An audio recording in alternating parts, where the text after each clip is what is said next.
Hey guys, in today's video I'll be talking about Tropical Depression Henri, which is moving very slowly. It's pretty much stalling out right now over the Connecticut-New York border and is continuing to dump heavy rain over portions of eastern Pennsylvania, northern New Jersey, the New York City tri-state area, western Connecticut.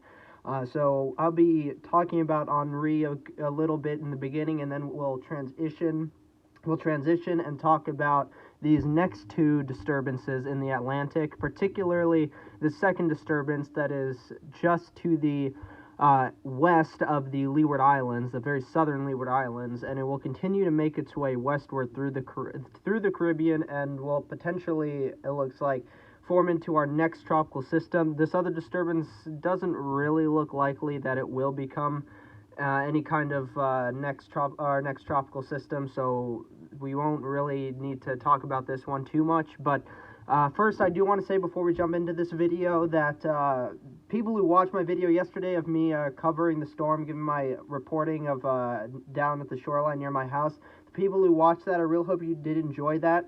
I'm so glad tons of people liked it and really tons of people viewed it. On Twitter, I posted that video and another reporting on what the current conditions were like during Henri in the later afternoon in my area. So if you want to check out that video as well, go onto Twitter and look up my Twitter name. It's called Everything Weather and Impressions. You'll find it there. So I'll link as well. I'll link my Twitter down below in the description as well. My Twitter is also on the bottom left side part of my banner on my main YouTube page. So if you're interested in checking out the second local reporting that I did of Henri in my area, please go onto Twitter and check that out. Now, as well, later today I might upload another video on here onto YouTube of another song that I've written and practiced a bit over the past week. So hopefully you guys will enjoy that. Also, well, comment down below if you guys are excited to check that out. So let's get into this video. Enough rambling on.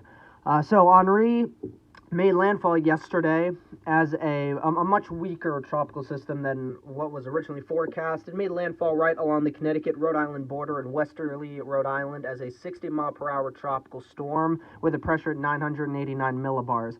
And throughout the day yesterday, it continued to bring very heavy rainfall to especially Connecticut, the New York City tri-state area. The New York City area itself got extreme amounts of rainfall and flooding yesterday. It was unbelievable. A lot of heavy rainfall started stalling out and training over the New York City area, bringing heavy rainfall totals there. In fact, the Bronx River Parkway as well was completely flooded over in Scarsdale at one point. So the Henri brought terrible amounts of flooding to a lot of areas, as well as strong winds to particularly southeastern Connecticut and Rhode Island, as well as portions of very eastern Long Island and Block Island. Highest wind gusts were reported as 70 miles per hour somewhere in coastal Rhode Island. I forget where in particular, but very windy conditions. There was a lot of power outages reported in especially southern Rhode Island and especially southeastern Connecticut. No power outages occurred in western Connecticut because, well, there was no wind at all yesterday that accompanied the heavy rain in western Connecticut. So that was a bit of a relief. As well, storm surge in western Connecticut and along the coast did not happen. So thankfully, we did not see as bad as flooding in western Connecticut, especially southwestern coastal Connecticut. But of course, there was still some flooding occurring in interior portions of western Connecticut and throughout, honestly, the state of Connecticut as well. And then obviously as well in the New York City area as well as northern New Jersey. So actually, let's real quick show you the last 3 days of precipitation totals in New England, and you can see in the greens in particular, that's around 1 to 1.5 inches of rainfall. In the yellows, that's 1.5 to 2 inches of rainfall. In the oranges, 2 to 2.5 inches of rainfall, and then it continues to go up. You can see the New York City area in particular, that New York City, western Long Island, and then as well northern New Jersey. It doesn't show it here, but as well a lot of northern New Jersey experienced rainfall totals upwards of 3 inches, even 5 inches in some spots. So it was really dangerous flooding there yesterday, and covered tons of roads, covered a lot of portions of highways there in the New York City area, as well as you can see in central Connecticut down through coastal southeastern Connecticut, as well into portions of Rhode Island. Rainfall totals ended up being as high as between 1.5 to 3 inches of rainfall, in spots as well up towards 5 inches of rainfall. So a lot of flooding, a lot of rainfall that came down during Henri yesterday. Rainfall will continue with the remnants of Henri, which again, the center is around the Connecticut-New York border, and Henri is now starting to move finally slowly to the east, and will finally start to pick up speed and exit out by the time we get to later this afternoon and evening, and will continue to bring some heavy rainfall to especially southern New York State, the New York City tri-state area, northern New Jersey, southwestern Connecticut, and especially western Connecticut in general, as well as Long Island. And then we'll continue to the east and bring some amounts of heavier rainfall to eastern Connecticut, Rhode Island, and Massachusetts as it exits New England and out into the Atlantic and starts to finally fully dissipate and will finally become fully history. Now, let's talk about the two new disturbances in the Atlantic. The first disturbance here, marked by the National Hurricane Center, is in pretty much the middle of the MDR, the main development region of the Atlantic, of the tropical Atlantic. And the National Hurricane Center says as a broad area of low pressure, a broad low pressure system is producing disorganized showers and thunderstorms over the eastern tropical Atlantic, more than 700 miles west of the Cabo Verde Islands. Little development is expected during the next couple of days due to only marginally conducive ocean temperatures. Thereafter, however, some gradual development is possible by the middle to latter part of the week while the system moves northwestward at 10 to 15 miles per hour over the central Atlantic. Over the next 2 days, 0% chance of development. Over the next 5 days, 30% chance of development. So a generally very low chance of it developing. Its general area to develop will be out in the central Atlantic and especially to the southeast and east of Bermuda. But again, it really doesn't look like it will develop, especially if you look at forecast models. Here's the second disturbance. It's a tropical wave located over the eastern Caribbean Sea that is expected to form a broad area of low pressure over the southwestern Caribbean Sea by late week.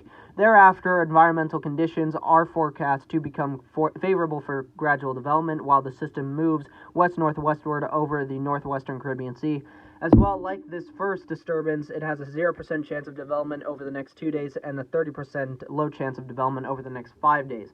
Though the system does have a much better chance of developing into our next tropical system than this disturbance because of those very warm ocean temperatures in the western Caribbean Sea, and then it will also track into the Gulf of Mexico and go over the Yucatan, just like Grace did. Now, of course, it will be taking a much more southerly track than Grace and won't have that pretty much due west track like Grace did. But again, it does look like it is much more likely to form into our next tropical system than our first disturbance out in the central MDR region of the Atlantic. Now let's go to tropical tidbits and look at what the models are predicting for both systems. So first, we're looking at the GFS model, the American model, and we'll move this out further in time. You can see here's that first disturbance. You can see general precipitation with it, but it does not look like it will form into much of anything, and will remain an open wave generally throughout the rest of its lifetime and even into the area where it might develop. Of course, we'll have to still monitor this. Things could change, but it does not look that likely. Now let's zoom into the western Atlantic and more towards the Caribbean Sea so we get a better look at the second disturbance. You can see the second disturbance continues to move farther to the west and northwest into the western Caribbean Sea.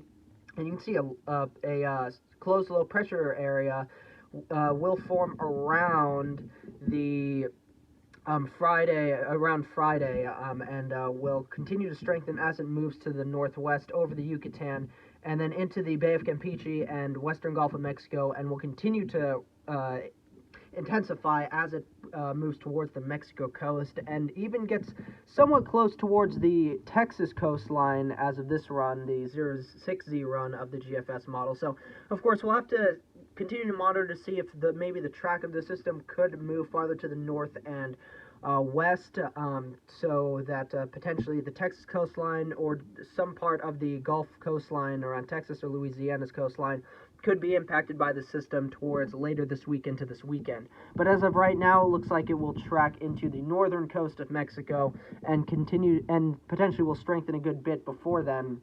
So we will have to watch for potentially it rapidly intensifying as well, kind of like what Grace did, pretty much exactly like what Grace did.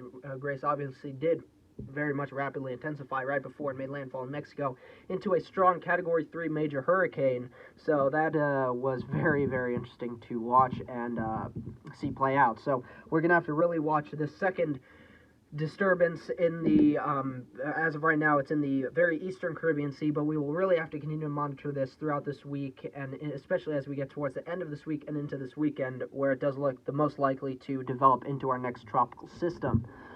Now, let's look at what the European and Canadian models are showing for these systems. Let's go to the European model.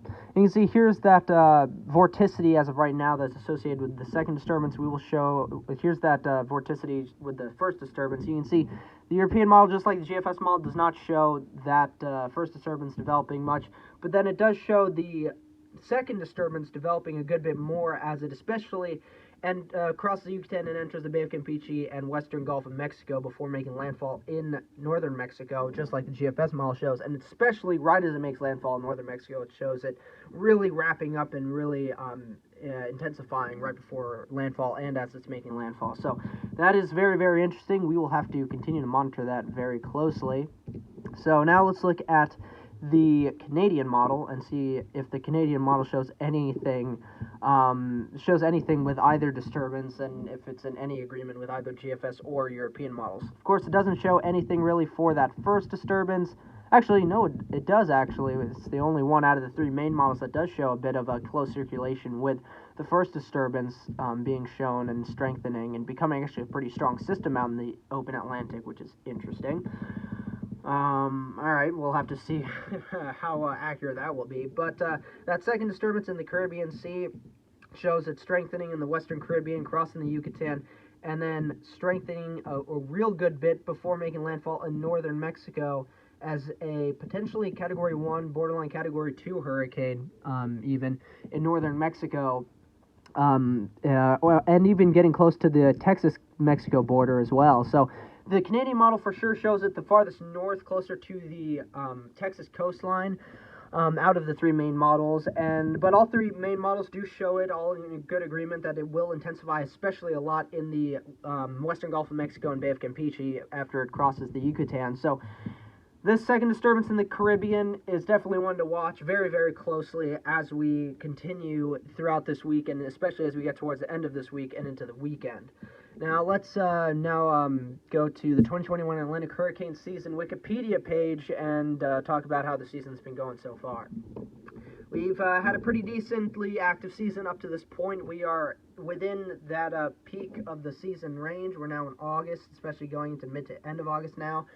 September, of course, is that true peak month of the Atlantic hurricane season, and early to mid part of September, September 10th in particular, that peak day of the Atlantic hurricane season, and that is the most likely time frame and likely time frame to see tropical activity in the Atlantic. So we shall see what happens, especially as we get towards that time frame and how active the Atlantic really does get once we get there.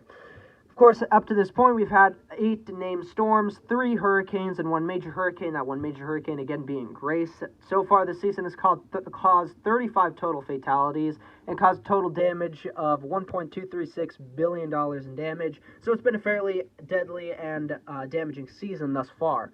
Now, the forecasts are continuing to show that it will be an active season through the end of the season, and we'll see how the peak season ends up being for this year's hurricane season.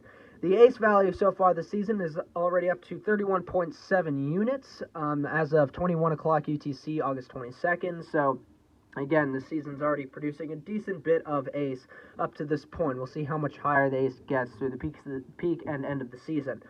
Now, of course, Henri is still going on, bringing flooding rain still to especially portions of the very southern portions of New England and the tri-state area of the Northeast. So Again, throughout the rest of today, please watch out for flooding. And if you come across any flooded roads, remember, don't turn around, don't drown. Do not try and drive through any flooded roadways, because you may get stuck and will have to be rescued by emergency personnel, which do not need to put their life on the line to come save you, since they are already dealing with a lot of terrible flooding going on, and power outages and whatnot from Henri in a lot of areas.